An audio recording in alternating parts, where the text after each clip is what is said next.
नमस्कार दोस्तों, स्वागत है मेरे YouTube चैनल पर। आज का टॉपिक है कक्षा 10th क्लास के भौतिकी ऑब्जेक्टिव जो प्रकाश का अपवर्तन, यानी चैप्टर नंबर कौन सा है 2, यानी कि पार्ट कौन सा है 2 कौन, यानी कि प्रकाश का अपवर्तन का ऑब्जेक्टिव प्रश्न है जो कि VVI बोर्ड की परीक्षा के लिए काफ़ी महत्वपूर्ण है। ठीक है, अगर आप मेरे चैनल पर नए हैं तो सब्सक्राइब कर लें और बेल आइकन दबा दें ताकि सभी नोटिफिकेशन आपको मिलता रहे। ठीक है, तो चलिए आज का प्रश्न है, देखिए प्रकाश के अपवर्तन के कितने नियम हैं। प्रकाश के अपवर्तन के कितने नियम हैं? तो इसका सही उत्तर है प्रकाश के अपवर्तन के 2 नियम है। इसके पहले भी वाले क्लास में आप पढ़े हुए थे कि प्रकाश के परावर्तन के भी 2 नियम है और प्रकाश के अपवर्तन के भी कितने नियम है 2 नियम है। कितने नियम है 2 नियम है। ठीक है, चलिए अगला प्रश्न है, किसी माध्यम के अपवर्तनांक का मान कितना होता है, यानी किसी भी माध्यम के अपवर्तनांक का जो मान होता है वह कितना होता है। ठीक है, तो किसी भी माध्यम के अपवर्तनांक का जो मान होगा वह sin i plus sin r होता है। कितना होता है? sin i plus sin r होता है। ठीक है, अगला है, एक अवतल लेंस की फोकस दूरी, यानी कि एक अवतल लेंस की फोकस दूरी 20 सेंटीमीटर हो तो उसकी क्षमता, यानी कि उसकी क्षमता क्या होगी। ठीक है, यानी कि एक अवतल लेंस की फोकस दूरी अगर कितनी हो 20 सेंटीमीटर हो तो उसकी क्षमता क्या होगी। ठीक है, इसका सही उत्तर है -5 डाईऑप्टर होगी। कितनी होगी? -5 डाईऑप्टर।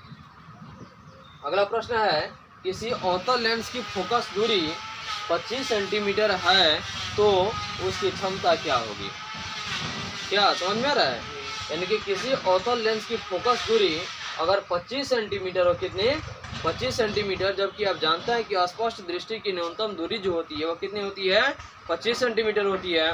उसी प्रकार से किसी अवतल लेंस की फोकस दूरी अगर 25 सेंटीमीटर है तो उसकी क्षमता कितनी होगी। देखिए इसका सही उत्तर होगा 4D, यानी कि 4D होगा, क्योंकि 4 पर जब भी आप जानते हैं कि यहाँ पे यानी कि एक अवतल लेंस की फोकस दूरी अगर 20 सेंटीमीटर हो तो उसकी क्षमता कितनी होगी -5 डाईऑप्टर होगी। उसी प्रकार से किसी अवतल लेंस की फोकस दूरी अगर 25 सेंटीमीटर है तो उसकी क्षमता क्या होगी 4D होगी। समझ में आया?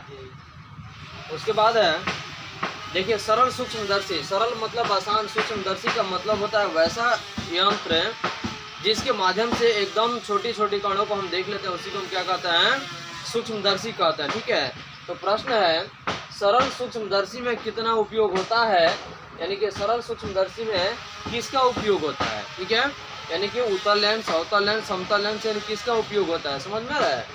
तो देखिए सरल सूक्ष्मदर्शी में हमेशा उत्तल लेंस का उपयोग किया जाता है। किसका? उत्तल लेंस का उपयोग किया जाता है। समझ में आ रहा है ना? देखिए अगला प्रश्न है, लेंस में कितने मुख्य फोकस होते हैं, यानी कि लेंस जो होता है ना उसमें मुख्य फोकस कितने होते हैं, यानी कि लेंस में कितने मुख्य फोकस होते हैं। इसका सही उत्तर है ऑप्शन में, यानी कि 2 इसका सही उत्तर होगा। ठीक है ना? अगला है, फोकस दूरी वाले लेंस की, यानी कि फोकस दूरी वाली लेंस में किसी वस्तु तथा उसके वास्तविक प्रतिबिंब मतलब छाया, ठीक है ना, वास्तविक प्रतिबिंब के बीच न्यूनतम दूरी जो होगी वह क्या होगी। कितनी होगी? तो 4f होगी। कितनी होगी? 4f। न्यूनतम दूरी जो होगी वो 4f होगी और स्पष्ट दृष्टि की न्यूनतम दूरी होता है वह कितना, यानी कि 25 सेंटीमीटर होता है। कितना? 25 सेंटीमीटर होता है। तो फोकस दूरी वाले लेंस में किसी वस्तु तथा उसके वास्तविक प्रतिबिंब के बीच की जो न्यूनतम दूरी होती है वो कितनी होती है? कितनी होती है? यानी कि 4f होती है। कितनी होती है? 4f होती है। अगला है, एक अभिसारी लेंस का क्या बनता है, यानी कि एक अभिसारी लेंस जो है वह क्या बनाता है। ठीक है, तो इसका सही उत्तर होगा कभी आभासी तो कभी वास्तविक प्रतिबिंब मतलब कि छाया बनाता है। समझ में आया? आगे है, एक अवतल लेंस की फोकस दूरी अगर 50 सेंटीमीटर है तो इसकी क्षमता क्या होगी। तो इसका क्षमता यानी कि F=r/2 होता है। ठीक है, तो एक अवतल लेंस की फोकस दूरी अगर कितनी हो 50 सेंटीमीटर हो तो इसकी क्षमता क्या होगी।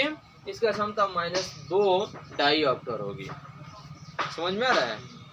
उसके बाद है अगला, हीरे का अपवर्तनांक 2.4 है। कितना है?